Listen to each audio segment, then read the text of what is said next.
Up, y'all? Howdy, everybody. Happy Thursday. Hope everybody's having a good day here. It's good to see a bunch of you guys on the free workshop last night. We had super good vibes, good energy, a lot of good questions, and kind of breaking down sourcing methods and stuff. If you registered, we texted out the recording as well, by the way, in case you missed it. And then the next one will be in 2 weeks. So yeah, excited to hop on, answer any questions you guys have about selling on Amazon real quick. If you guys are new, I've been selling on Amazon personally for over 7 years at this point. It's been my full-time income for like 4.5 of those. Just buying and selling name brand stuff that you can get from Walgreens, Target, Walmart, specifically online, rather than like going out to retail stores a ton or buying from wholesalers and stuff like that.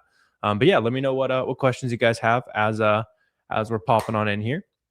And if you want to learn a ton about selling on Amazon for free, I've also got a 5-hour long free video on YouTube that you can dive into as well. Just look up Fields of Profit free course.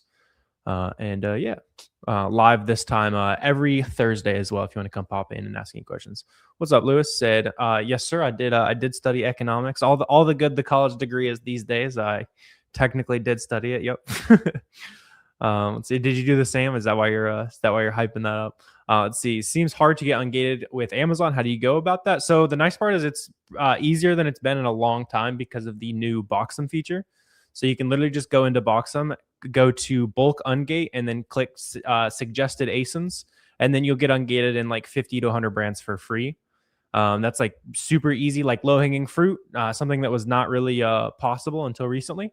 So you can take advantage of that. And then anything that lets you apply to sell. So for example, if you tried to sell, I don't know, like Tommy Hilfiger clothes or DeWalt tools, something like that, then you'll just get an invoice from wherever you bought it profitably. You don't need to worry about like wholesale invoices and stuff like that. Let's see. Taking econ right now. Yeah, cool. Yeah, I definitely like that stuff. Let's see. Let me know what other questions you guys got. How much capital did you start with? How long did it take you to see profits? So I started with like the $1,500 that I made as like a high school kid, basically. Working at Walgreens. That was my my startup budget. And then I was able to get to year one was about $30,000 in profit, selling like used books and just like anything I get my hands on. And that's what year one looked like for me, at least. I've seen people make a lot more than that in their first year recently. I've seen people make less than that in their first year. It's just kind of like the amount of effort you're able to put in, essentially. How do you open a wholesale account? You'll just email like distributors or brands directly, that kind of thing. If you're wanting to get into wholesale, you need to figure out how you can offer just like a little bit of extra value that goes beyond just like, hey, we're going to buy a bunch of stuff from you. You need to convince them why it's worth it to sell to you as well as everybody else they're already selling to. Let's see, you have $1,000 just to start and learn. Cool, yeah. I had about that much when I started as well. I had about that much when I started too, man. So that's a good place to start, for sure. Let's see, and you're on a you're on a hidden comment on TikTok, hating on random people on the internet. Am I supposed to be like the one not doing doing worse than you here? Come on, man. Like, never seen anybody who's having a great life like coming into random comment section and start complaining and stuff. It's just not what winners do.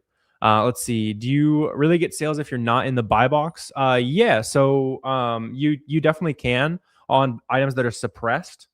So if it's a suppressed listing where there's no buy box or anything like that, then you can make sales. Otherwise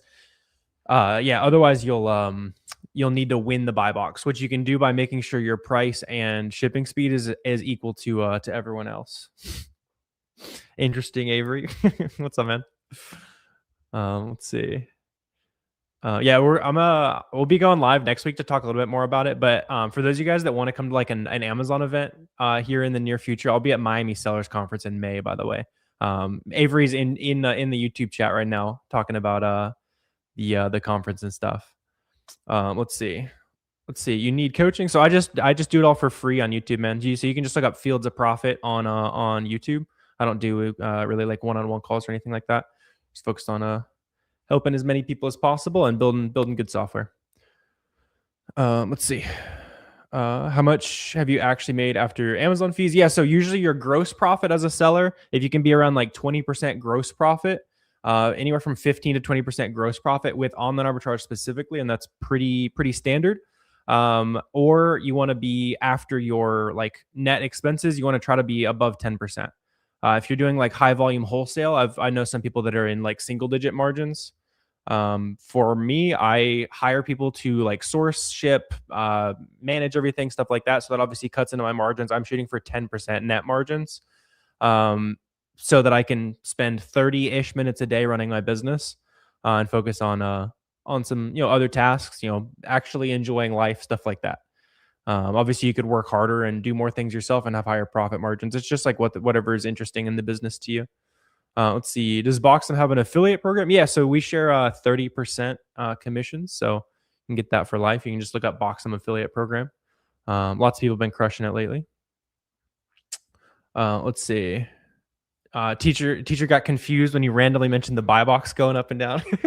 You're trying to make your econ teachers really confused or something like that. I like it. Let's see. That is let's see. My name is not Noah Asa, so that'd be a different person. I'm not exactly sure what you're talking about. It sounds like somebody else's product. Let's see. You're a bit confused. Do you physically ship to Amazon FBA or do you start shopping FBA first? So yeah, so everything I buy will be like this. So like this, right? This like Halo toy or whatever, right? Everything I buy, I'm gonna ship it to my prep center, and my prep center is gonna send it off to Amazon FBA. Yeah, and then it's going to check in at the warehouse and stuff like that. Let's see. Hey man, if you want to give away your time for free, go for it. Like it's there. It's there for people who want it. I'm gonna make sure we got good vibes going on in here. I'm gonna do that. Should have done that a while ago. Sweet. Yeah, we got good vibes only in chat today. Let's see. Do you have your own warehouse? I do not personally. But some people will. I use a prep center. Yeah. So I'll use a prep center. I'll pay them like per unit, and then they'll ship everything out to Amazon for me. Or you can go the warehouse route. I just didn't want to manage like a bunch of employees and stuff like that. You definitely can. You'll have slightly higher margins if you do, but not my preferred way. Let's see. Do you use QuickBooks for accounting? What would you recommend? So honestly, I just use my Boxem P&L report combined with Google Sheets at this point, because Boxem will track all the like complicated things, and then the only other things beyond that you need are like boxes and software and stuff like that. That's pretty easy to just like track on a Google Sheet. I don't mind doing it. I know some people hate like bookkeeping and stuff like that, so you can get stuff for that if you want, but it's not super complicated as long as you have like Boxem to track all your Amazon expenses. Those can be pretty complicated if you don't have a software. Let's see. Appreciate. I'm not hiring from from chat today, but hope everything's going okay for you, man. Let's see. When is it time to consider a repricing tool? What's up, Shonda? How you doing? A repricer usually makes sense once you have like 5 or 10 items, because before that, like every time you want to change your price, you're going in manually and like matching prices and stuff. So if you get to the point where you're spending like 2 hours a month repricing, you're valuing your time at like $20 an hour, which hopefully you should value it a little bit more than that as a business owner. And you're probably spending more than that repricing. So yeah, once you get like a handful of items, you can get like try Flash Pricer. You can try Flash Pricer for free. That's what I've been using recently, because they'll do Walmart and Amazon, and the rules are pretty good as well. But yeah, I just knowing where you're at, Shonda, it probably makes sense for you to get a repricer. Let's see, what kind of thing do you sell the most? It depends on the time of year. Like during the holidays, it'll be like toys and shoes and stuff like that. This right now, it's probably still like majority like clothing and stuff like that. But it's more weighted towards like groceries and vitamins and stuff like that in the first half of the year, and then it'll go more like giftable type products towards the end. Let's see, 2.5 gross. So I shoot for 10% net after I pay my employees and software and everything like that. You want to be around 20% gross margin, so you have plenty of wiggle room. But yeah, I pay people to source everything, ship everything, manage the whole store. So obviously that reduces my margin more than somebody who's doing a ton of the work themselves. But yeah, let's see. What's up, Max? Appreciate good vibes, man. Appreciate the good vibes. Hope you're having a good one too. Just answered that, dopamine. You can listen in. Let's see. Sweet. Let me know what are the questions you guys got here. Make sure I'm not missing anything. What does auto ungated mean? So auto ungated items are things that anyone is approved to sell right from the jump, compared to items where most of the time, like if you want to sell Starbucks, you'd have to buy Starbucks from their website or from Target or something like that and upload that invoice. Auto ungates don't require you to upload an invoice before you sell those brands. And you can automatically like scrape for those brands that don't require any auto ungating using Boxem.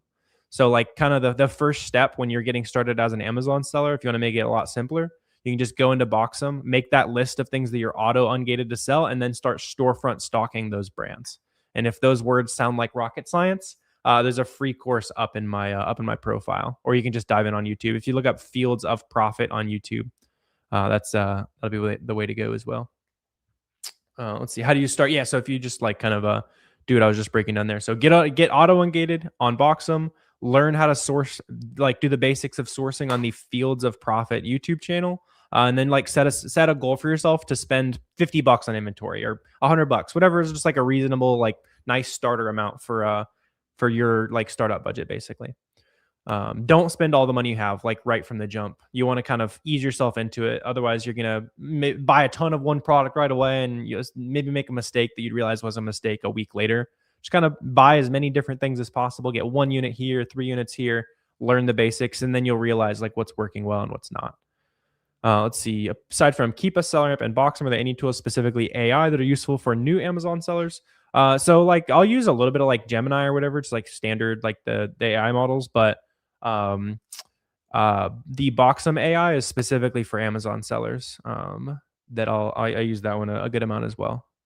But yeah, I mean, obviously you already mentioned Boxem in that, so it sounds like you're good to go. Let's see. Is Etsy okay? So I don't sell on Etsy personally, but I know people who do make money on Etsy. At the end of the day, like the one of the biggest things I say is like it has never been this easy for regular average people to make money online. So whether it's Etsy or Amazon or eBay, I don't care. Just take advantage of something. It's we got too much opportunity in front of us right now with internet money, and yeah, it's just way easier than it ever has been to start a business. Let's see. What's up, Eleanor? You said a bunch of people always want to charge like $5,000. Yeah, I don't offer any like expensive coaching or anything like that. Yeah, helping out a bunch of people for free, and then we do have paid resources, of course, for people who ask. But yeah, not not $5,000 for sure. Let's see. Do you really need an LOA or brand direct invoices, or are brand direct invoices enough for ungating? Like an invoice will be good. If you're buying directly from the brand in general, you're going to be pretty safe. Yeah, like the directly from the brand's website, or especially sounds like you might be buying directly from the brand in general. Let's see. You wouldn't know where to start.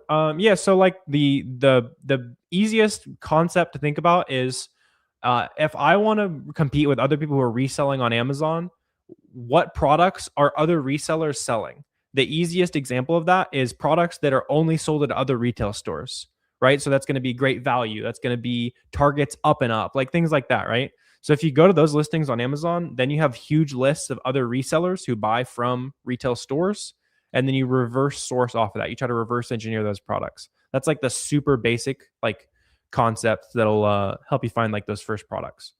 But yeah, and then obviously on top of that, there's plenty of nuance and stuff. The biggest of which being you're not looking for items that just like slap you in the face, like, hey, this is $10 at Walmart and it's $30 at Amazon. You should buy this, right? Sometimes that'll happen, but it's not super common. What you are looking for is, hey, this item is $20 at Walgreens, it's $30 on Amazon. Usually we need to buy things for about half of what we want to sell it for. So how do I save myself $5, right? Maybe I find a coupon, maybe I find a discounted gift card or cash back or loyalty points, right? It's going that little extra step to create extra profit margin and do the things that like your competition's not willing to do, right? So when just like in all businesses, it's pretty much true. Like what's the extra step that I can take that is worth taking the extra step that other people are not doing? For online, for like reselling, it's how do I create those extra discounts? How can I spend an extra couple minutes researching that product to get it as cheap as humanly possible? Let's see. What's up? Avocado said, thanks for the advice and videos. Got you. Yeah. Glad it's been helpful. Let's see. How can you start? Yeah, so I was just kind of breaking that down. For a lot of you guys, I know a lot of you guys on TikTok have like very beginner questions today. There's a free course on YouTube you can watch. I would just recommend watching that. Just look up Fields of Profit free course. It's like a 5 hour long YouTube video. Let's see. eBay is a great way to sell items that you purchase that you can't get ungated in. Yeah, for sure. Yeah, eBay or Walmart, those are good to have as like backup marketplaces to Amazon. Some sellers say to stay away from large sellers. At the same time, small sellers tend to tank prices. What's the sweet spot? Interesting. Yeah. So, um, yeah, like there's not really any major reason to avoid large sellers, unless like typically the only items I'll avoid if it's sold by a bunch of like huge Amazon sellers is if it is like clearly like a wholesale deal or like some kind of pricing I don't have access to. Otherwise, like I'll compete with sellers a lot who have hundreds of thousands of feedback. As long as my price and shipping speed is the same, like I'll still make sales, like on a basic level. And then yeah, I mean, if you're running into items where the prices are dropping after you're purchasing, it's not necessarily because you're competing with smaller sellers. It's more so because you weren't adding enough extra discount methods. Or at the end of the day, like not everything you buy isn't always going to be profitable. Like that would be if it is, then you will be very, very rich. But not every single product you buy is not always going to shake out how you hope. You just need to make sure that every product you buy, you're doing everything you can to make all that extra profit margin, like we're talking about, with discounted gift cards and coupons and stuff like that. That way, if something does go wrong, you've still done a little bit of extra work to protect the margins, and it's not just like relying on that face value pricing. Let's see. I shoot for about 10% after I pay my team to do all the work, Mantisa. Let's see. Dropping a product in 2 weeks. How do you advertise or market your product? So I don't buy ads or market or anything like that on Amazon. I just capitalize on existing demand. It's like the way simpler way to get started on Amazon. But good luck with the product launch though. 3 or 4%. Yeah, that'd be pretty low. I don't know if I've ever met a seller who's that low on profit. Or at least willing to admit it to me, I guess I should say. I have met like wholesale sellers who are doing like $10+ million a year who are in like the 7 to 10 profit range. But that'd be pretty low. Especially like for what I do, like arbitrage is going to be higher margins than wholesale. Wholesale is more of like a volume game. Arbitrage is spending a little bit more effort for higher profit margins game. It's so hard for you to find profitable products in Canada. So, I mean, the concepts are going to be the same as like the US. So, if you've watched any of my YouTube videos or just like the free guides that are up above or down below, depending on what you're watching, those are great places to just like learn how to find some good winning products right from the jump, basically. Sweet. Let's see. If a product is listed as used, can Amazon still request invoices or proof of supply? I don't know if I've ever run into that personally. I think you'd be safe. That's kind of the point of selling things as used, is if you are not confident in your supply chain documents to prove that it is new. So if you bought it from like eBay or something like that, those would always be considered used condition. But if you're buying them from like Walmart, those would be new products, obviously. But yeah, I don't know if I've ever had that. See, yeah. So if you guys are wanting like the free YouTube course, it's just Fields of Profit free course. There's also a ton of free resources up in my bio or down below. Let's see. What's up? Hazy said, so you're doing FBM. So I do a little bit of FBM, but I'm mostly an FBA seller. Just because it is like, it's a little more scalable, that kind of thing, to send it all off to Amazon at once rather than ship everything out individually. But yeah, you can definitely FBM is more of like you can test the product via FBM and see how fast you're able to make sales, and then FBA to go deeper.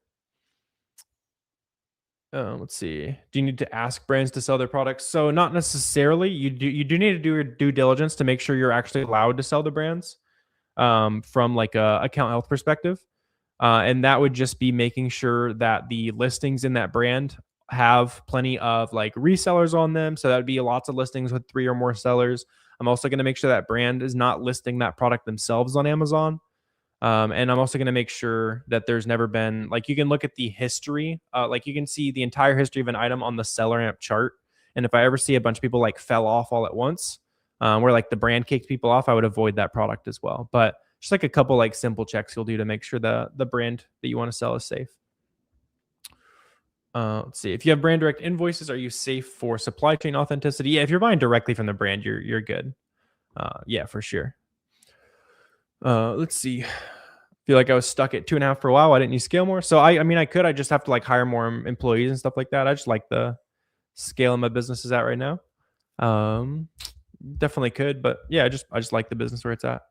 That's the thing. Like, run the business how you want. If you want to run a business with very big numbers and very stressful problems, then scale it to 9 figures. If you want to keep your 9 to 5 job that you like and you just need to make an extra 5 grand a year, make an extra 5 grand a year. Right? Run the business that you want to run. That's the biggest thing, right? Don't be somebody who's on day one of your business looking at somebody who's been on selling for 10 years and be like, man, why am I not there? And vice versa. Let's see. How do you deal with refunds that seem unfair? If something arrives late, you get debited. So if it was an FBA item that the customer wanted a refund for because it was late, that's Amazon's job to refund. So if they messaged you, just tell them to reach out to Amazon support. That's like covered on our end. We're not responsible if Amazon ships things out late. Amazon has to cover those refunds. Let's see. Can you rely on historical data on the Kiba charts when sourcing? You heard they can be inaccurate. Yeah, I don't know what kind of inaccuracies you've heard of before, but yeah, for sure. More money the better. Sure. Yeah. If your goal is to build a huge empire, then do it, man. I like the scale my Amazon business is at. I would also be probably 10 to 20 million a year if I was only selling on Amazon, but I have other businesses that I'm working on too. Just get a little diversity, that kind of thing. Boxem compare. Yeah, so Boxem has more features than that software. For example, you can make shipments on Boxem, you can't on that other software there, Corona. Yeah, just a lot more valuable, basically. The AI assistant, you can also bulk ungate on Boxem. Yeah, just a lot more valuable. Let's see. Can you apply to get approved to sell a product before you purchase, just in case Amazon does not authorize you? No, because to get approved to sell a brand, you need to have purchased it. You need to have an invoice for it. So no. Yeah, but like at the end of the day, all you have to do is buy 10 units. Like, even if the product is $100 each, it's $1,000 to unlock an entire brand, and that would be like a pretty dramatic example. Usually, you can just buy like a $5 product in that brand to get ungated. Do you use VAs in your business? Yeah. So I've hired VAs to like source all my products and manage all the products. They're the ones talking to Amazon for me, stuff like that. Free up my time so I can do stuff like this. Yeah, I would definitely. That's like the easier way to like scale an Amazon business as you go. It's like kind of why online business is good in general, just because you can hire some like overseas help and stuff. Do you only do OA? Yeah, at this point, pretty much. I'll hop on the occasional wholesale deal, but pretty much all OA. It's just the business I like running. Let's see. Cool for sure. Yeah. Let's see. What's up, Sean? You said, same you just answered. You want to make sure you understand. If you sell as used, is there any risk of an IP complaint? So I actually did have one like 5 years ago, and it's the only one I've ever seen. I've never heard anyone else get a used IP complaint. So generally, like, you're very safe on that. But technically, it is possible. I got unlucky a long time ago on that. What are VAs? Virtual assistants. So for me, those are employees that I've hired from, like, my team's in the Philippines, and I'll just train them on how I do what how I like to source things and stuff like that. They'll just go and replicate the methods and work off that. They're salaried, that kind of thing. Just training people to work for you, basically. See, do you do affiliate marketing? Not really. Not on Amazon, that kind of thing. Although yeah, my fiance does a little bit of Amazon affiliate stuff, but I do not. It's mostly selling the actual stuff. What's the ROI? Usually for arbitrage, it'll be like 30 to 40%. We're pretty much right in the middle there, on average. But yeah, usually for arbitrage sellers, your average gross profit will be 15 to 20%. Average ROI will be anywhere from 30 to 45%, depending on like the size of the product. Sometimes, depending on weights and stuff like that, you might have higher or lower ROI based on shipping speeds and stuff. Sweet. Do you sell any private label or just resell? Just reselling right now. I've had a couple like private label ideas at some point, but just haven't gone that route. Obviously have other projects and stuff, but let's see, they earn a lot through affiliate marketing. Nothing, no, it's nothing crazy. Yeah, she's just doing this like for fun kind of thing, just like a little for fun money task. She might do more later on. Sweet. Not sure what you mean, big. Let's see. What's up, CZ? So, how do you manage stress? Sometimes very poorly, sometimes well. I mean, the biggest thing, like, just make sure you're taking care of your body. That's the biggest thing.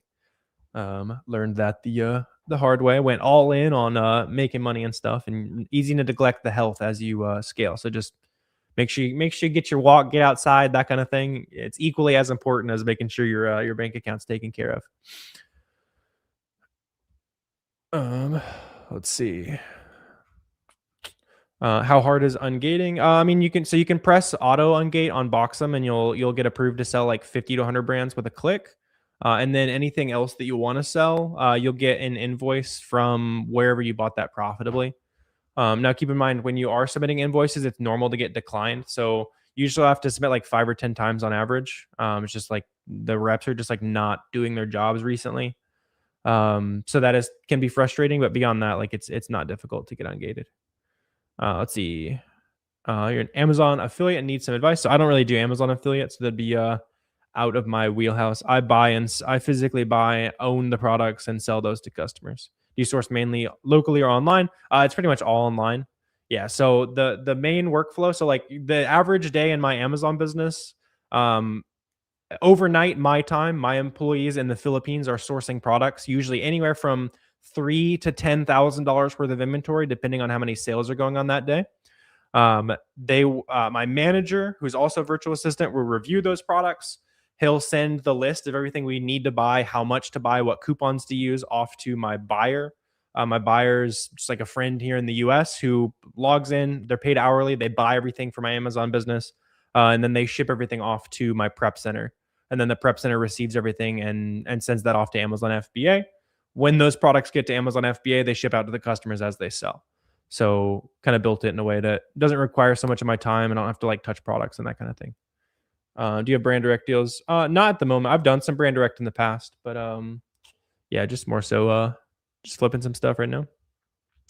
Let's see. Did you hear some of the big box stores are closing down? Big Lots on shut. Interesting. I didn't see it. If Big Lots is shutting down, like anytime you guys see those like big store closures, like those are always super profitable. Let me see. I see some from last year, Revelations. I know Big Lots was closing some stores last year.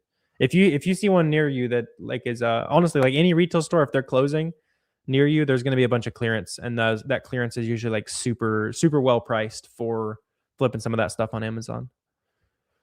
So you get the deals while you can. Yes, sir. Good vibes, Revelations.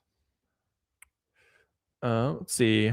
How long do you let items sit at FBA before considering taking a loss? Good question. You're asking a lot of good questions. Resale. Oh, you got resale on the name, so you've been taking this stuff seriously. So like I'll usually wait 21 to 30 days. If I don't make a sale, I'm going to lower the ROI to like 10 to 15%. It's also going to change depending on it's also going to change depending on how much like risk there is involved in the product or future potential for the price to go back up. So let's say like right now, if there's an Easter product, I wouldn't lower prices on anything because obviously Easter's not here. If it is like winter gear, I'm probably going to lower prices a little more aggressively because it's about to start getting warmer, right? But yeah, usually 21 to 30 days, I'll start lowering prices. 45 to 60 days, again, depending on like future prospects and stuff, I'll lower to like break even. And then at 90 days, I'm pretty much going to try to make sales as fast as I can. Let's see how much your business is a wholesale versus OA is 95% OA. Let's see what are margins. So I shoot for 10% net after I pay my team to do all the sourcing, prep work, actual work on the business.